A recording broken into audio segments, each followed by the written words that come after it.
Friends in Recovery, the Addiction Recovery Podcast, is brought to you by the Friends in Recovery community, a thriving network of individuals who are fighting back against the stigma of addiction.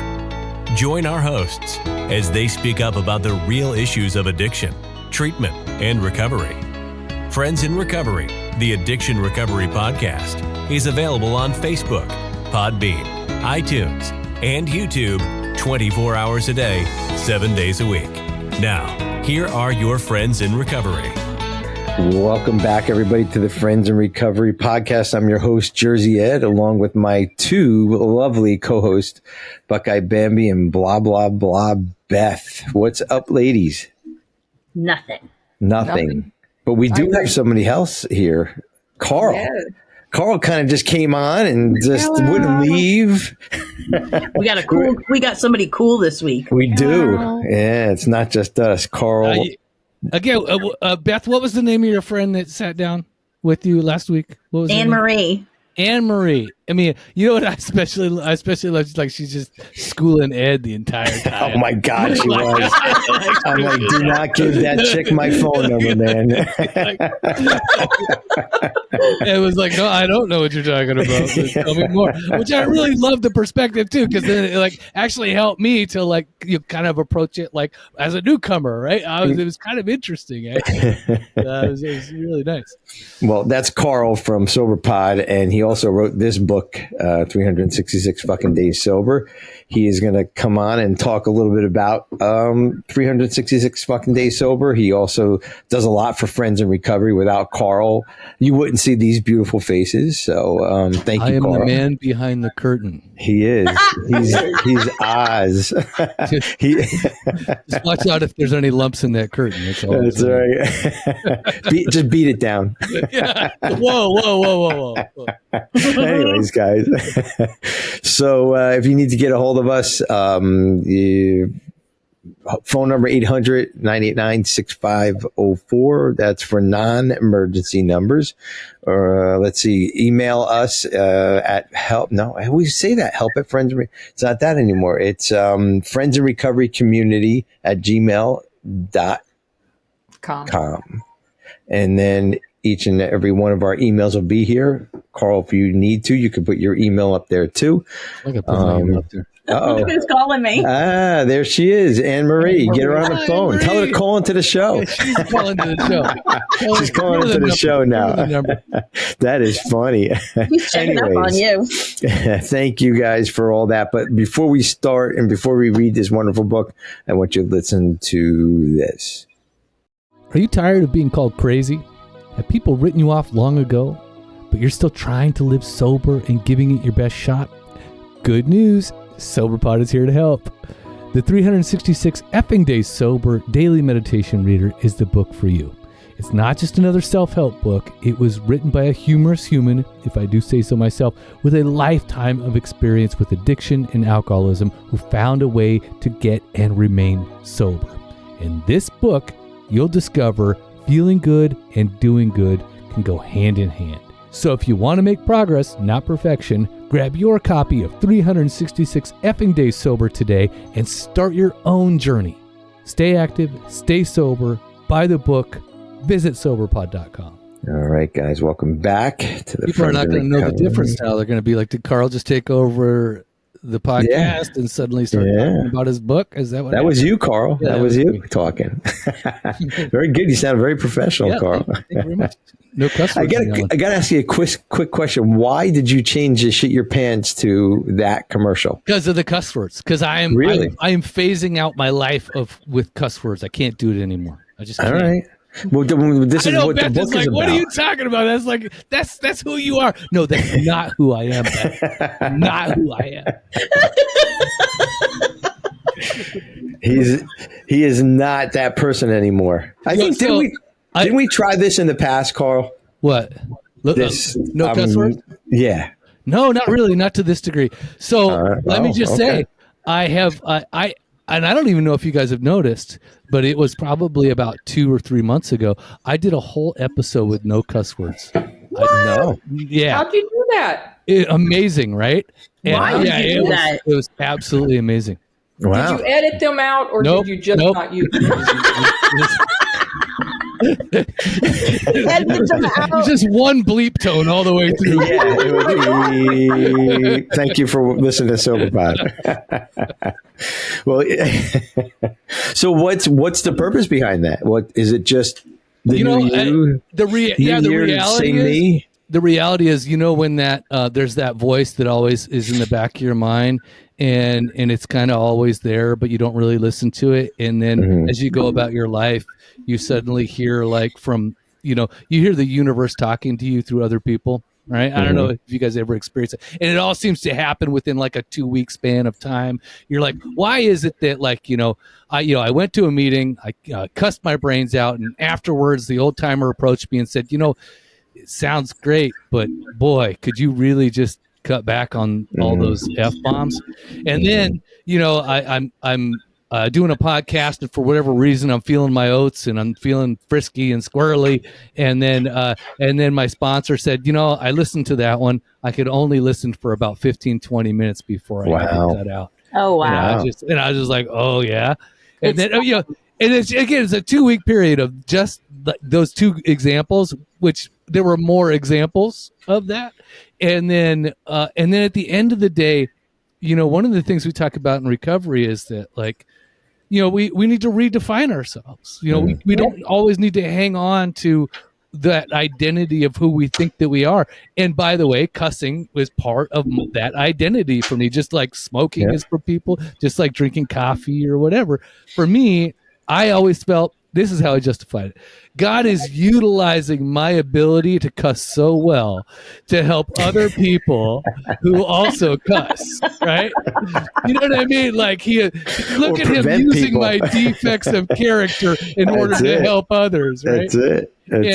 And so then I was like, and honestly, so I made a deal basically is to say I can cuss for emphasis, but so I'm not going to go too far with it. I'm not going to get all, I'm not going to be like all holier than thou with it. But let me just say, it was literally it became apparent to me that I could be more effective in helping other people if I didn't cuss, and right there, that just absolutely made that. Yeah.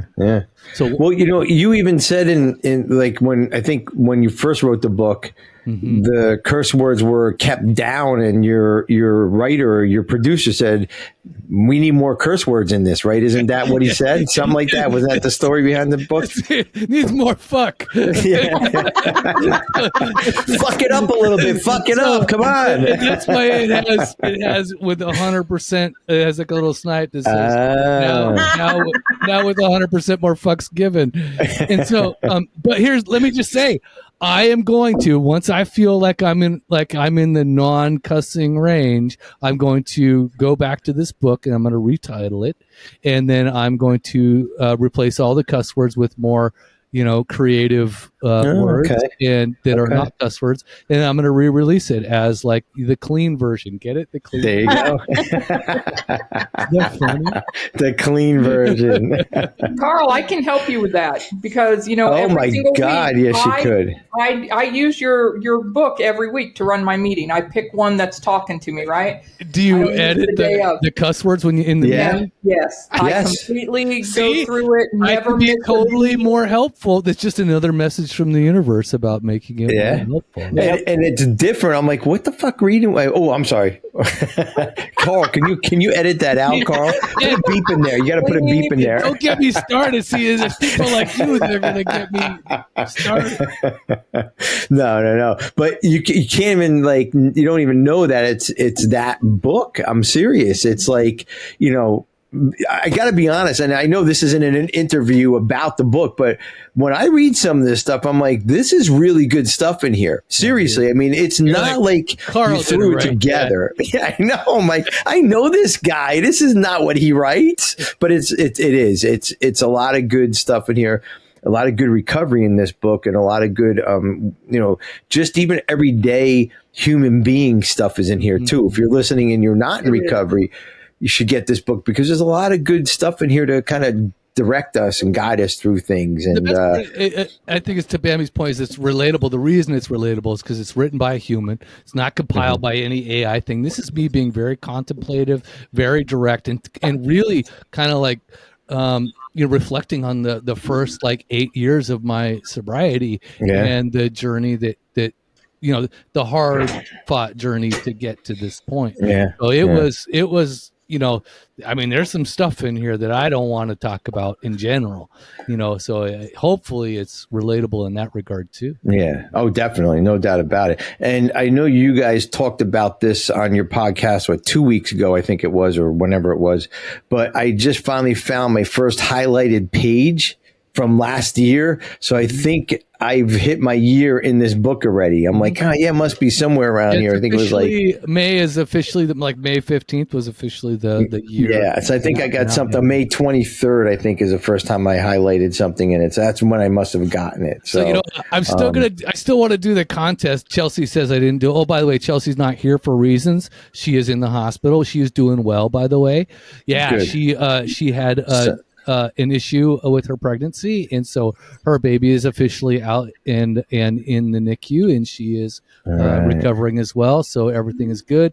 If you are the praying type, by all means, please throw some prayers her way. She definitely absolutely needs them. But she is doing well as far as I know. So that's good, so exciting. Yeah, so exciting. Yeah, she's gonna be. I didn't know she was that far along. Well, she wasn't. That's the worst part. So we're talking about a 2.5 month premature baby. So it's very much. That's an itty bitty baby.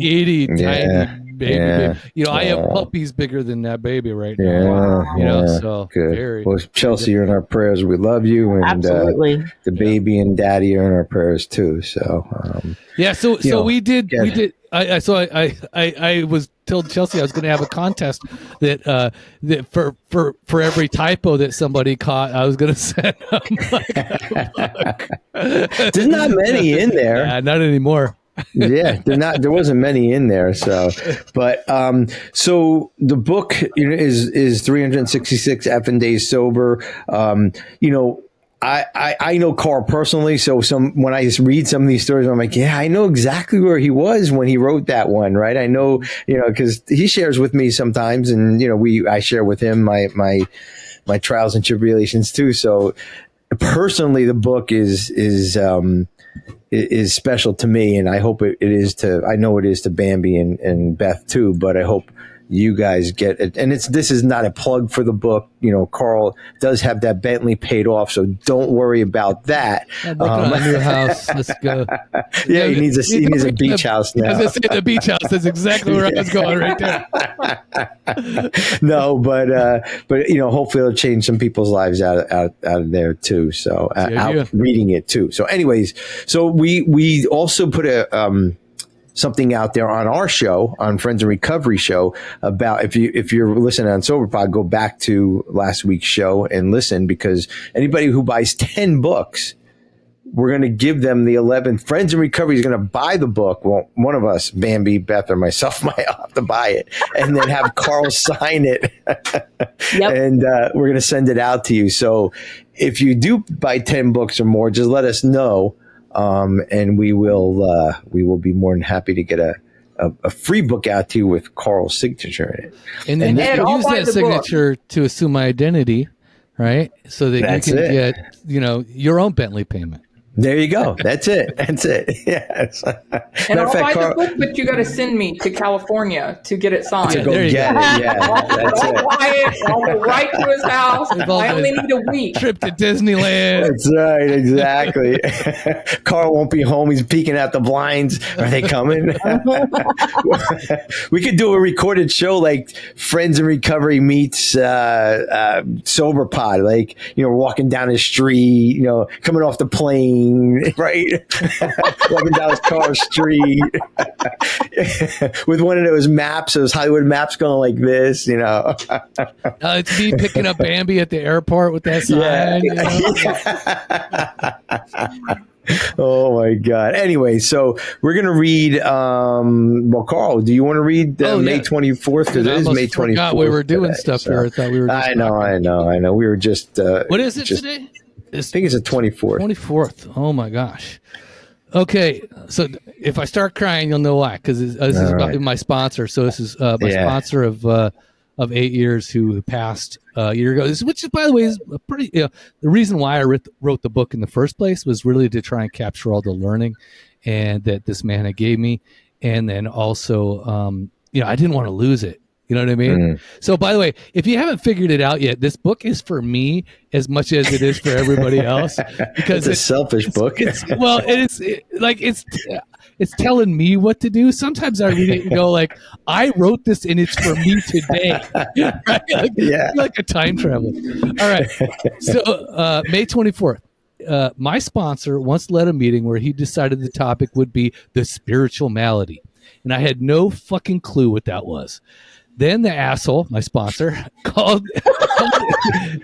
on me to speak. I, of course, tried to bullshit and sound smarter than I was. I fumbled a few words out of my mouth and tried to put some ideas together, but I had no idea. I ended my share as quickly as possible and let everyone get on with their meeting, because it obviously wasn't mine. That meeting led me to look into this spiritual malady, quote unquote, business much closer. So I hunted the interwebs and found numerous discussions on the topic. Accumulating a rough definition, I began to see that I have always had a spiritual disease or ailment. I have always felt separated from everyone and everything. I have had a hole in my soul for as long as I've been alive. From birth, I have had this nagging and gnawing sensation that I had at some point lost some magnificent and radiant part of myself that I could never get back. A deepening emptiness that got worse every year and significantly worse whenever I got sober. I know what restless, irritable, and discontent are with every fiber of my being. Reflections. Do you know what a spiritual malady is? Do you feel different today? Daily challenge. Write down your definition of a spiritual malady, quote unquote. So, just to let you know, Carl, this beginning of this reading, when I read it this morning, brought me back to last week on the show with Beth's best friend, Anne Marie. Like, I had no fucking clue what I was talking about. She was talking about. And I'm like, at one point on the show, I was like, yeah, just have at it, because I'm not going to bullshit something I don't know, right? And we were talking about our what we were talking about, the not the gratitude list, fear. Yeah, a fear. Which I learned inventory. a lot, about the different variations that she was talking about in that fear list. So I thought it was cool. So if you are listening and you haven't listened, go back to the fear list last week in the Friends in Recovery podcast. Yes.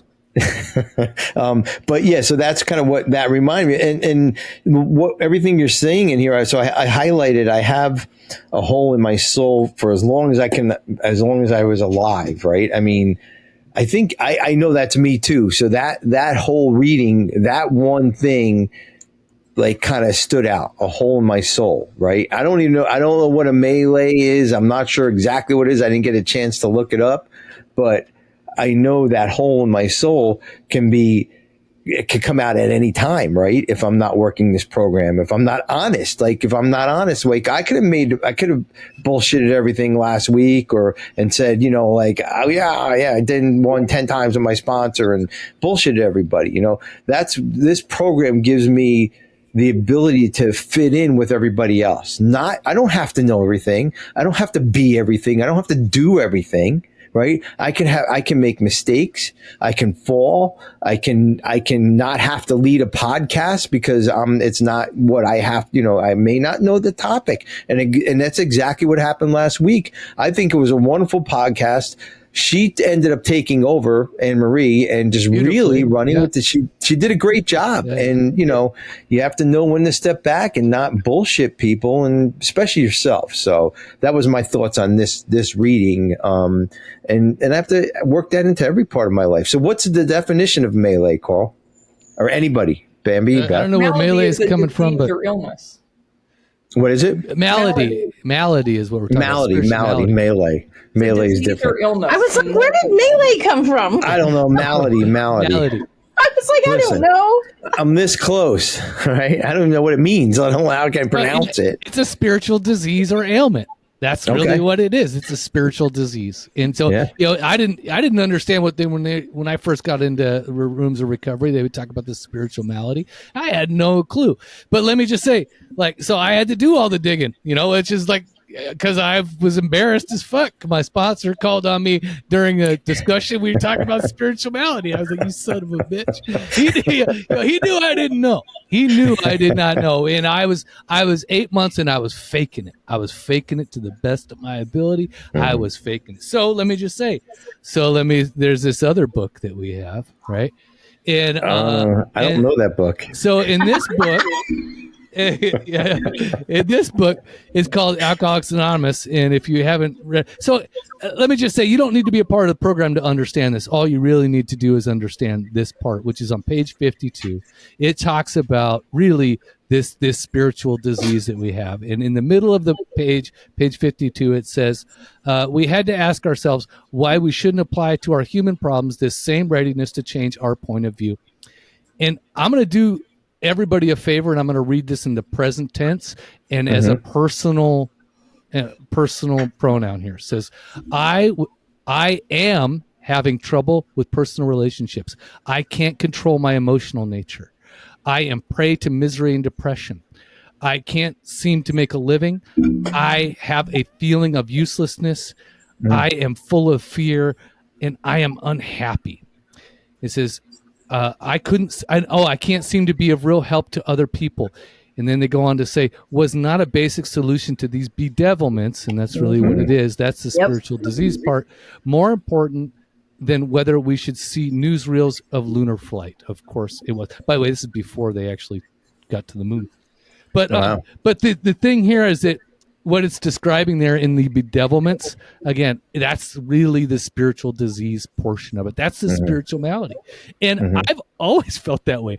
I felt useless, couldn't be of help to other people. I couldn't control my emotion and nature. And when I say it today in the present tense, it really reminds me where my unmanageability and powerlessness lies. It's really right there. And so it's also the direct opposite of the 9th step promises. So we're in step 1, right? 52 is still step 1. We're looking at this. Is it still step 1? Yeah, I think so. Anyway, as we're looking at this, right, or is that step 2? That's step 2, isn't that? Yeah, that's step 2. That's we agnostic. So as we're walking into step 2, we're starting to really open up and look at. And then if you go to the 9th step promises, right, which is where we're allowed back out into the world, those are the 9th step promises are the relief and recovery from the bedevilment. And I think that's page, I don't know, like 60 something or another. Yeah. Wow.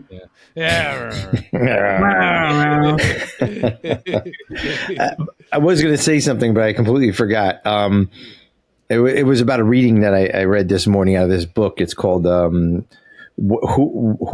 on Earth Am I Here? Right. And just everything that we read is kind of what the book is about. It was kind of what Carl was saying before. I'm good at something. What we were saying before, I'm good at some things. I'm not good at other things, and I have to understand that, right? I have to understand I'm not going to be everything to everybody, right? And I have to, kind of, that's kind of what I got out of what Carl was just reading. Because sometimes, I'm not a good mechanic. I can't fix a car, right? Or I don't know anything about, landscaping, or how do I lay bricks down on a patio, or but I don't need to know that. I was put on this earth to do specific things, right?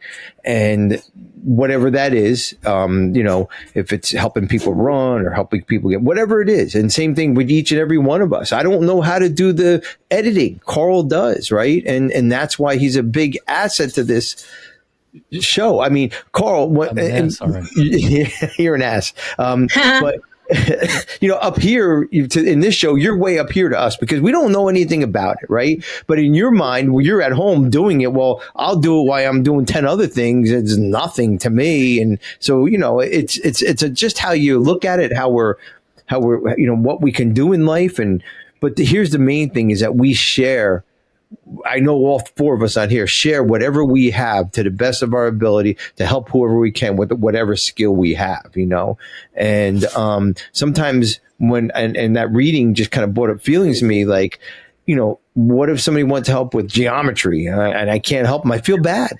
Right? I feel bad. I'm not that person. I can't help. But how do I help? And so that's what that reading kind of meant to me. What you just read out of that, and I don't know if that's what it's supposed to mean or not. But that's kind of my feelings about that reading. I'm glad that you get something out of it. Period. I mean, but the thing is that for me, it was always this feeling of not being able to fit in, having that hole in my soul that like I felt empty. Like I never really had that.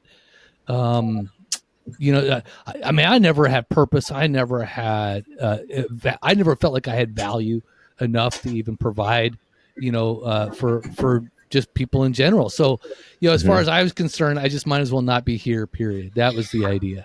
And then, when we talk about the spiritual malady of restless, irritable, and discontent, which is pretty much how you feel when you have these things going on, you're restless, irritable, and discontent.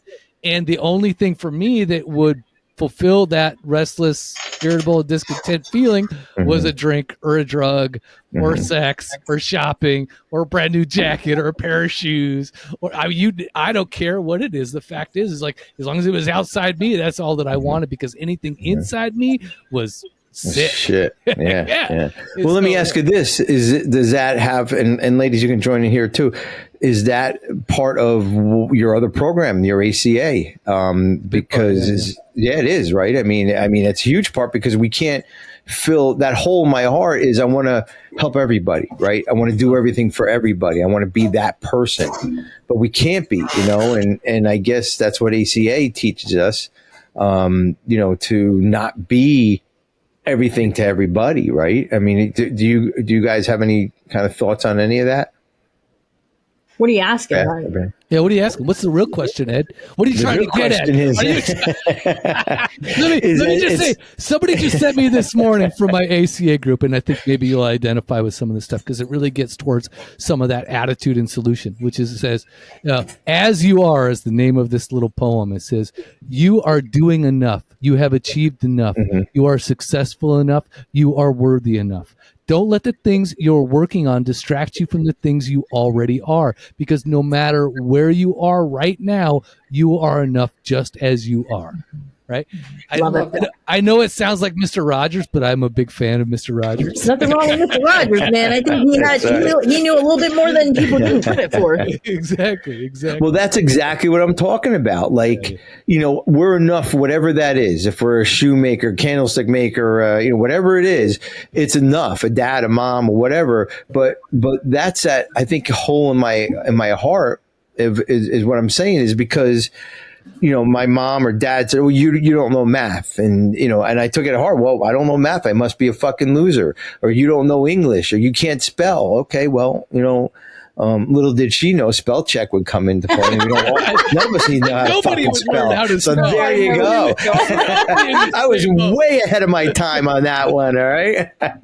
But what I'm saying is, like, even the things, God, where was, I don't know, somebody was saying, like, the things that we even say to our kids, stop it. You're the things that we say to our kids have a lasting effect on us. And Carl, you and I have these conversations about shit that was either said to us when we were younger or done to us or whatever it was. And we live by that sometimes, right? And sometimes it's the voice in our heads. Yeah. Exactly. So anyways, that's my thoughts on, so on that. Being born this way, it's another, and I know people that, like, they say, they started feeling this way when X happened, or how maybe when they were 13 or 14 or whatever, right? Or through their process of being addicted, they then became this way. They then had this reflection of who they are.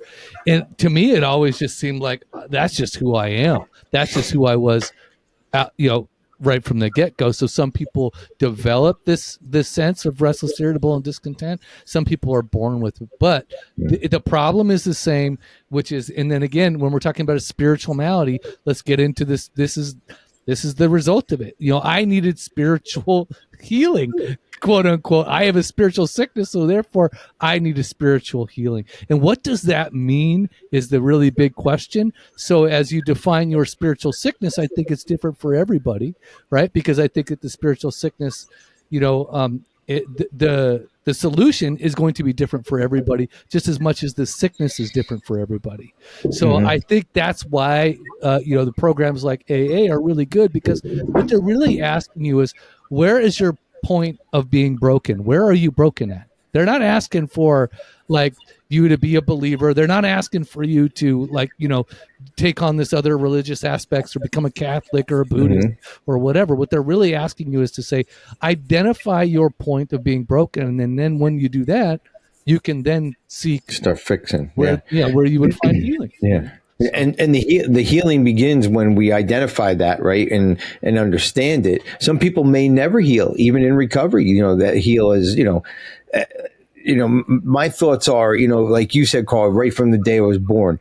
Now, I'm gonna get a little crazy here, and but but listen, they say you learn when you're in your mother's womb, right? And if our parents were negative or not happy or being abused, that's going to start right then and there, right? And when you come out, that's the feeling you get. That's the feeling you get, right? And we have to undo all that, that craziness, and how do we undo it? Through our program, through the AC process. The step process. Well, yeah, through our program, and just, living a better life, surrounding ourselves with better people. This is my people. You guys are my people right here. I don't talk to you guys a lot, but Sorry. I know, I know when I have a problem, I know something's going down, or I just feel like crap. I'll call one of you guys on the screen, and I'm out of it, or I'm not out of it, but somebody can identify with it and say, well, it's just not me. It's just not me today. So that's how my program works, and that's how I get out of some of these crazy things in my head of not being enough, or not, that hole in my heart. You talked about is it Anne Marie? Is that her name again, Beth?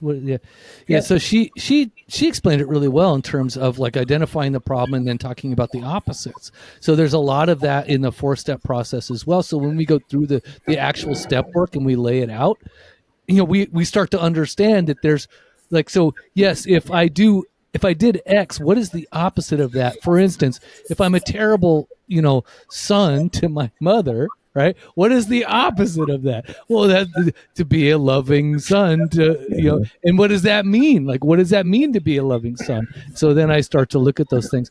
And so when you start to basically identify yourself, let me just say, I love philosophy. I love old school philosophy. Socrates is one of the things I really enjoy. In Socrates, it said, and you'll find that in some of the book, is that, they say, Socrates says the unexamined life is not worth living. In the process of the 12 steps, I mean, this is a dude, this is one of the smartest dudes 2,000 years ago.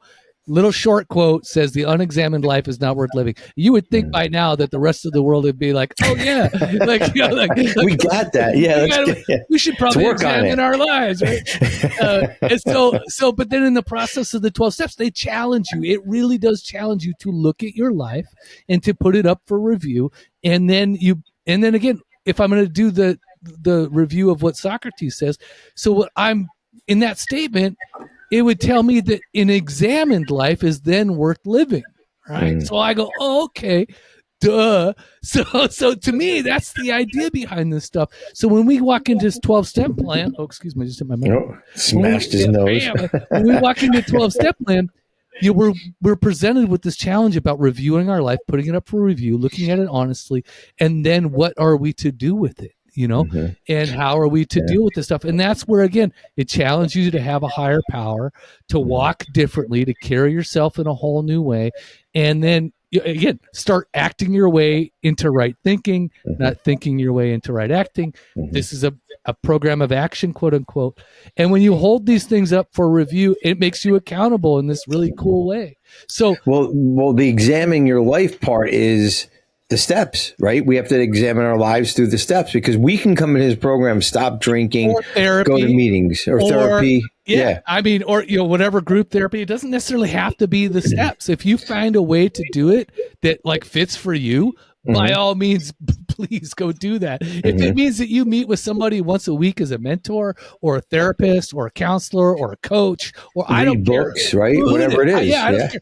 Dude, I just signed up for like Headspace's care app where you can like text with a coach and really? and meet with a therapist, so you can like text with them, which is kind of weird. It's kind of like a millennial thing, isn't it? But you know what the fact is that he literally is forcing me to review my thinking and behaviors, right? He's asking me very specific questions that puts it up for review. So, and at that point, it's like once you expose this stuff, it becomes a matter of like actionable execution. Like, can you then do what is necessary or suggested with other people? Because that's what you're doing when you get that process going. And also, we change in life. Like when I first met you, you were beating a gas can up in your garage, right? And today you're trying to cut it. That was just a couple of years ago. So let's not get that confused. Yeah, but look how much you changed, though, is what I'm saying, right? No, true. No, I'm still very capable of beating that gas can. Oh, we all are. We all are. I'm some Zen Buddhist sitting over here, like I'm a human. He turns off the computer and he meditates for the next 12 hours. But Bambi, what's your thoughts on this? Because, I mean, we all got a little bit longer term recovery in this, but Bambi has a couple years, but her insight on these things are just, me and Beth are always like, huh? Like, where'd that come from? 2.5 years, Ed. Don't short me now. I'm sorry. Well, when I did my steps, and I love this actual topic, because when I did my steps, I thought that I always had it together all my life. Became an alcoholic later in life, was a normie all my life, never had a problem, was totally together, till I worked my steps. And I realized how freaking dysfunctional I had been, I didn't think that just because I was overweight my whole life and used food to hide those emotions that was addict type behavior. Never related that. Didn't realize that after I had gastric bypass and lost all my weight and couldn't hide my feelings anymore with food, that I became a workaholic. And thought those were all good things. I'm the best director of nursing. I got the best survey in the area. I got all this shit going on, to realize how truly unhappy I was and how I never lived my emotions. Never. I would immediately cover them up with whatever my obviously addiction of choice was: work, food, whatever, and shopping, had to have the best house and the best car and this and that. And, and it's like the spiritual malady was there and I never knew it was there until I worked my steps. And it was like, oh my God, I don't need that stuff anymore, because you know what? I'm allowed to have emotions and I'm allowed to deal with them and I'm allowed to talk about them. And I have people that can relate to them. Mm-hmm. The best things in life aren't things, right? No. And that's kind of, but that's what everybody thinks. That's what the way the world thinks. And especially if we have this disease, we're all in it, right? Like, okay, well, I'll have the biggest pocket full of cocaine. I'll have the best, I'll buy everybody around them drinks. It's not the things, and as we get older and get into this program even more, we understand that, right? Just reading a book, just getting on this when I heard Carl was coming on the podcast, I was excited. I mean, me too. Seriously. I mean, it's just, that's the things that I look forward to. Don't get me started, sweetie. He might be doing this for a while. Chelsea, you better get home quick, man. Yeah, Chelsea, save us, please. Save me from talking to Ed. This is the second week in a row he called me up and said, do you want to do it? Oh, God. I'll be sending him dick pics in a few days. We're getting too close. That's right. Oh, that last one wasn't from you? Oh, shit. But no, you hit it right on the head, baby. You just, we just have to live our lives for like this moment, who we are and what we love and what we love to do in life, And Beth, what's your thoughts on that? Thoughts on what? You are not with it today, girl. Beth, I'm curious where you saw yourself as broken. Like, what is the thing that said, I'm Beth and broken? Like, what is it? I'm broken, Beth. Yeah. Broken Beth. Welcome to the marathon of Friends in Recovery. Yeah, just for real. Like, I was broken in every way. Like, I was one of those people that was born you know what I mean? Irritable and discontent. And, you know, I had some reprieve in alcohol, and then it didn't. So, you know, the spiritual malady for me was built in from birth. Like, I came out this way, and it doesn't matter how much trauma I went through. It doesn't matter what happened in my life as a kid. It doesn't matter, because the spiritual malady was already there. And I didn't really understand the spiritual malady until I started to experience a spiritual experience. And then I realized how empty I was, and how the way I used to put it was, I used to say this all the time. It was like I was a cardboard cutout version of myself walking around on earth, which is the same way of saying there's a hole, or I was empty, or all the other things that we put on it. Lack of purpose, right? I didn't have any goals. I didn't have any wishes or wants. I was just floating through life, like unconsequential. Well, so, what do you mean a spiritual experience? I mean, I'm not asking what your spiritual experience was, but it could have been a kid. It could have been your husband. It could have been like, did that turn you around to see how you were living your life? No, I didn't understand how sick I was until I wasn't as sick. Okay. So when I was actually living in the solution, when I was actively doing an 11th step at night and in the morning, when I was, you know what I mean? When I'm actively working with others, when I'm actively putting people's needs ahead of my wants, when I'm actively a part of my community. It takes a while. It does. It takes a while. That's the awakening part. Yeah. That's the, and that's, for me, it's like, I had to act my way into right thinking. That was so I had to walk out into the world, and I always call it, like, the way I term it is like, I fell in love with the guy at 7-Eleven. You know, that's the idea, because the guy said I could give a fuck about the dude at 7-Eleven. I could care less. Like, if I could kick him in the face, you know, and smash his teeth in to get my change back quicker, I would have. You know, he had no relevance in my life. You know what I mean? So.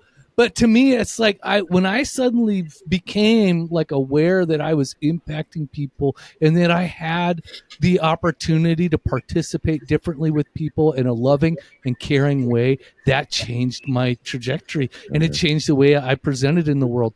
You know, so when I fell in love with the guy at 7-Eleven is when I really understood that, like, oh wow, I have a new, you know, purpose and sense of being here, and I can participate very differently. And you see it, and it just, like, suddenly, like, again, the grass is greener, the sky's bluer, you know, the people smile more. It's like, you know, it's like, what you focus on becomes the reality of what it is. Oh yeah. Yeah. The arguments stop. The the being right isn't, you know, it's okay not to be right anymore. Right. Exactly. Everybody else changed. Yeah. Exactly. The first view of that is, oh my God, my dad changed so much. Yeah. The author was like, no. Dad's still dad. Your dad is exactly the same. Really different. And I'm like, I'm not different. I'm the same. Was the step process what really kind of pulled your head out of your ass, or was it like, 100%. Was there other things in there? No, man, I was a step I had 6 years when I went through the steps. It was either do this or die. So, you know, I went through the steps with Cass the first time, and that's when Anne-Marie and I actually met. And it was 100% the step process. Not drinking and going to meetings basically kept me in God's grace just enough to not drink. Yeah. But my life didn't even start until I went through the book, you know, just actually having an experience. It's so funny. I'm friends with somebody who I've known for a long time. She just got sober. So she's got like 2 weeks or a month or whatever she's got. And she's like, what is your experience, or what is your wisdom for a newcomer? And I said, go into the book, do what your sponsor does.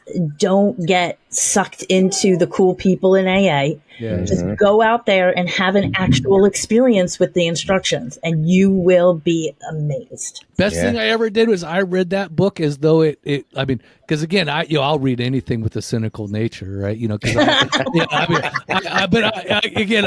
Right. Fuck you. It doesn't matter. That doesn't exist. Blah blah blah. The best thing I ever did for myself was this time around when 9.5 years ago, is I read this book I wanted to believe everything that it said. I wanted to believe it.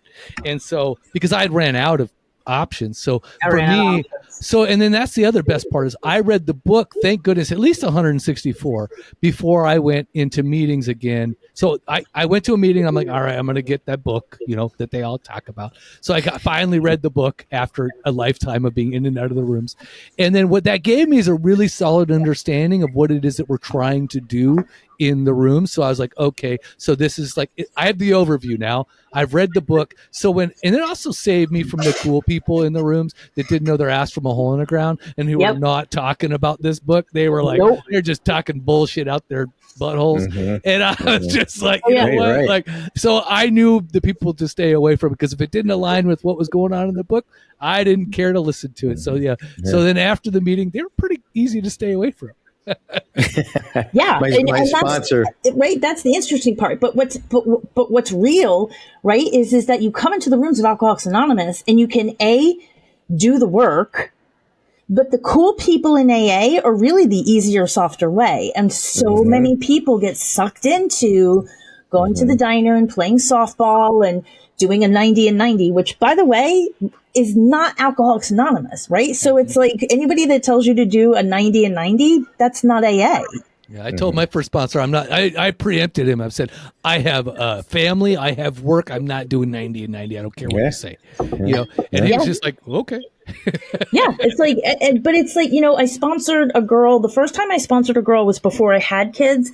I sponsored a girl who had 2 small kids who had given up on her, right? So it was like an 8-year-old and a 6 or 4 or something like that, like real young and kind of in that kind of shift space. And she was going to a meeting every single night, and she's like, it's not getting any better. And I'm like, well, what time are you spending with your kids? You've replaced going to the bar with going to a meeting. They don't know where you go after you walk out that door. They just keep seeing you walk out the door. Stop going to meetings. So I was like, 2 meetings a week, that's all you get to do. Yeah. Great. That's good advice. I was, when I was 42, I came back in and I just wanted to hide out, because I wanted to go back to when I was, 20 to 25, when I was hiding out in the rooms. I mean, as long as I hid out in the rooms and I didn't go hang out with those people, I stayed sober. I did it for 3 years. And so when I got sober this time around, I kind of wanted to do the same thing. I wanted to hide out in the rooms, and then my first sponsor was like, no, you need to go home and do the dishes, dude. Go home and do the dishes. What's that dog poop at? What's going on there? Like, no. That's part of recovery. That's why I think Zoom meetings are so great, that you can just walk into another room for an hour, right? Connect with who you need to connect with and get back with the family. Somebody the other day asked me, he said, you go to Zoom meetings. And somebody the other day asked me, said, Ed, do you go to outside meetings? I said, no, I like the Zoom meetings. I really do. I really enjoy the Zoom meetings, because it puts me right back with my family, or I can do it during lunch, during work, whatever it is. While I'm driving, I can get a meeting in. And he goes, well, I'm going to an 8:00 meeting tonight. I said, that's past my bedtime. I said, I can't, I'll be fucking sleeping in that meeting if I know. If I can bring my bed with me, I'll go. Yeah. But seriously, I mean, everybody has different ways in life. And you know what?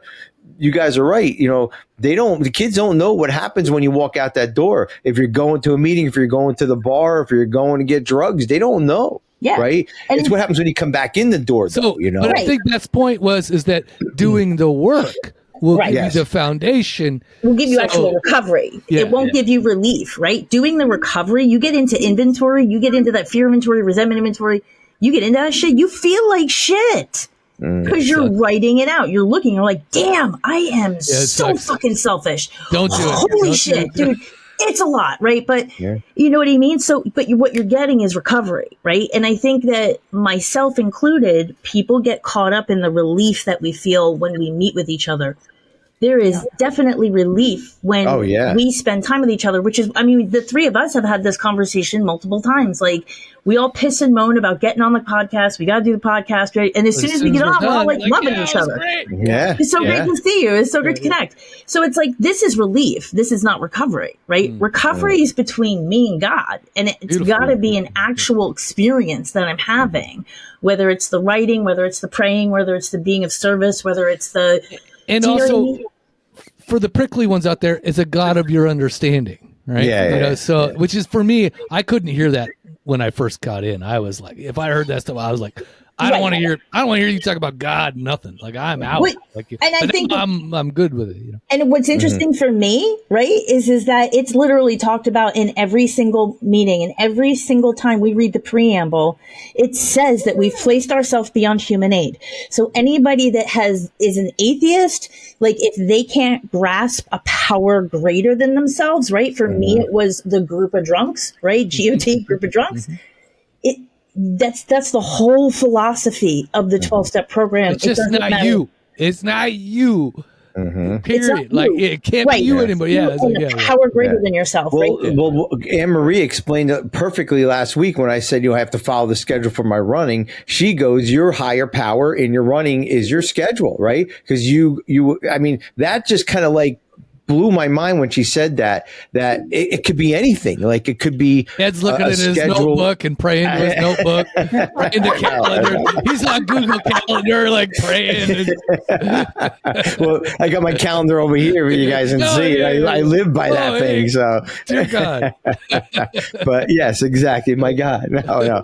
But and the other thing too, guys, I think we have to remember too is, yes, we come here, we all feel good, and it is a pain in the ass to get it together. And once we're on here, it feels good. But what we do with this information amongst ourselves, if you're listening, and you turn this podcast on for the next hour, and you have to do something with this information once you leave, right? If you feel better, if you smile, if you hug your wife or your husband, if you pet the dog, if you say hello to the neighbor, if you write a thank you card, whatever it is, something positive has to come out of it. If not, you might as well go back to drinking. And I'm not saying go back to drinking, but if you're not going to change your life and you're not going to be a positive person in some way, shape, or form, from going to a meeting, from working the steps, from getting on a podcast, from listening to a podcast, fuck it. Why even bother? Why even bother? Exactly. Right. Literally, like, but what I feel bad for people is that there are not enough of us in the rooms that are consistently seeking a new experience. That it's very easy to come into and get comfortable with the allure of fellowship because it feels good, right? And we love to feel good, right? What more is better, right? If one is going to work, 5 will do better. Absolutely. So, you know what I mean? So that's not right. Sorry, forget it. Okay. Yeah. So it's like move a muscle, change a thought. Right? Yeah. Act my way into right thinking. If you could think your way into right acting, you would not need these I would have been done already. I would have been, I never would have come in here. I think the shit out of stuff. You tell me. And I would have been done a long time ago if I could do that. I would have been healed already, honestly, and I would have healed the rest of the world on top of it. That's right. If my God could have done it, it would have been done already, to be honest. I've tried every which way. So it doesn't work. Well, I mean, but the struggles we go through, guys, is first of all, is just builds our character, right? So we can grow through things. But here's the other thing. The struggles we go through are for to help the future, right? To help, because if we're not helping the future. Exactly. Yeah. And that newcomer that's coming into the room may seek you out for a reason, and you might have that not an answer, but hey, listen, I did go through that. I'll lend an ear for you, and that's what this is about. Like when we learn this stuff and we live it on a daily basis, and that's when the spirituality builds up. That's when the hole in the heart goes away. That's when that sneaking thinking goes away. When we can help another human being for no other reason except for helping another human being to get where the fuck we are today, right? Okay, so So now I'm gonna interrupt you just to put bookends on what we just did, right? Which is sure. We talked about the bedevilments. We mentioned a little bit about what the benefits might be. We really talked about this whole process of recovery and like how we've each had this experience with it, which is beautiful. But I really want to wrap it up to put that. Here was the promises that are kind of promised because of the work that you do. And we didn't really read them yet, but I want to make sure that we do this because it says, here's the AA promises. It says, if we are painstaking about this phase of our development, we will be amazed before we are halfway through. That's number one. Number two, we are going to know a new freedom and a new happiness, which, by the way, that means new, something you haven't really experienced before. So get ready. That's a whole different process. 3, we will not regret the past nor wish to shut the door on it. 4, we will comprehend the word serenity and we will know peace. 5, no matter how far down the scale we have gone, we will see how our experience can benefit others. 6, that feeling of uselessness and self-pity will disappear. Basically, that spiritual malady part. 7, we will lose interest in selfish things and gain interest in our fellows.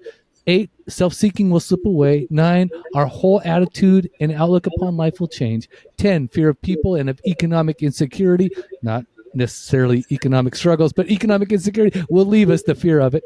We will intuitively know how to handle situations which used to baffle us. 12, we will suddenly realize that God is doing for us what we could not do for ourselves beyond the human aid part. So I just think it's very beautiful that you can go back and kind of relate these things to the bedevilments versus the promises, and you really see kind of one for one where these things it's something to shoot for. It's a goal. And the best part is one day, it happened for me, one day you'll sit in a meeting and you will read through these promises and you will realize oh my gosh, these have been true. I'm experiencing every single one of these. Yeah, exactly. Or if I had most the intuitive thought, know how to handle the situations. Oh my dear Lord. It seemed every time of my life was a struggle. It didn't matter what it was. If I got into it, didn't matter if it was work or family or relationships or whatever. I don't care if it was getting a ticket with a cop. I did not know how to handle that situation. When they would say, do you have any drugs in the car? And I would say, this car? That was a bad intuitive decision.